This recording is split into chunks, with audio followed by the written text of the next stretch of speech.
ನಿರ್ಲಕ್ಷ್ಯದಿಂದ ಅನಾಥವಾಗಿದೆ ಶಿವನ ಆರಾಧನಾ ಕೇಂದ್ರ. ದಟ್ಟಾರಣ್ಯದಲ್ಲೊಂದು ಪ್ರಾಚೀನ ದೇವಾಲಯ. ನಿಧಿ ಕಳ್ಳರ ದುರಾಸೆಗೆ ಬಲಿಯಾಯಿತ ಪೂರ್ವಜರ ಶ್ರದ್ಧಾ ಕೇಂದ್ರ.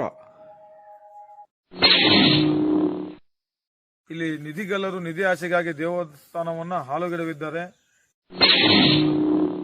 ಧರ್ಮದ ಭಾವನೆಗಳಿಗೆ ಧಕ್ಕೆ ತರುವಂತಹ ಕೆಲಸಗಳು ಇನ್ನು ಮುಂದಾದರೂ ನಿಲ್ಲಿ ಅನ್ನುವಂಥದ್ದು ನಮ್ಮೆಲ್ಲರ ಅಭಿಪ್ರಾಯ ಆಗಿದೆ. ಇದು ಪುರಾತನ ಕಾಲದಲ್ಲಿ ಸುಮಾರು ಪಾಂಡವರ ವನವಾಸದಲ್ಲಿದ್ದಾಗ ಈ ದೇವಸ್ಥಾನಗಳನ್ನು ಕಟ್ಟಿದ್ದಾರೆ. ವೀಕ್ಷಿಸಿ ವಿಶೇಷ ಸುದ್ದಿ ಸೋಮವಾರ ಮುಂಜಾನೆ 11 ಗಂಟೆಗೆ DDL ನ್ಯೂಸ್ನಲ್ಲಿ ಮಾತ್ರ.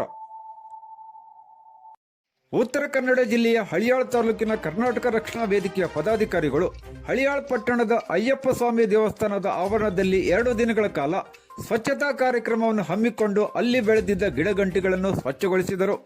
ಪುರಸಭೆ ಯಂತ್ರವನ್ನು ಸ್ವಚ್ಛತಾ ಕಾರ್ಯಕ್ರಮದಲ್ಲಿ ಬಳಸಿಕೊಳ್ಳಲಾಗಿತ್ತು. ಈ ಸಂದರ್ಭದಲ್ಲಿ ಕರ್ವೆ ಪದಾಧಿಕಾರಿಗಳು ಸಾರ್ವಜನಿಕರಿಗೆ ಸ್ವಚ್ಛತೆಯ ಕುರಿತು ಅರಿವು ಮೂಡಿಸುವ ಸಂಕಲ್ಪ ಮಾಡಿದರು. ನಾವು ಪ್ಲಾಸ್ಟಿಕ್ ಮತ್ತು ಇನ್ನಿತರ ತ್ಯಾಜ್ಯವನ್ನು ಕಸದ ತೊಟ್ಟಿಯಲ್ಲಿ ಹಾಕುವುದು, ನಾವು ಶಾಲೆ, ಮನೆ, ರಸ್ತೆ, ಶೌಚಾಲಯ ಹಾಗೂ ಇನ್ನಿತರ ಸಾರ್ವಜನಿಕ ಸ್ಥಳಗಳಲ್ಲಿ ಸ್ವಚ್ಛತೆ ಕಾಪಾಡುತ್ತೇವೆ.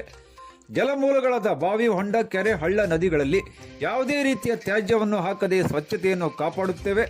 ಹೀಗೆ ಹಲವು ಸಂಕಲ್ಪಗಳನ್ನು ಮಾಡಿ ಸದಾಕಾಲ ನೆನಪಿನಲ್ಲಿ ಇಟ್ಟುಕೊಳ್ಳುವ ನಿರ್ಧಾರ ಮಾಡಿದರು.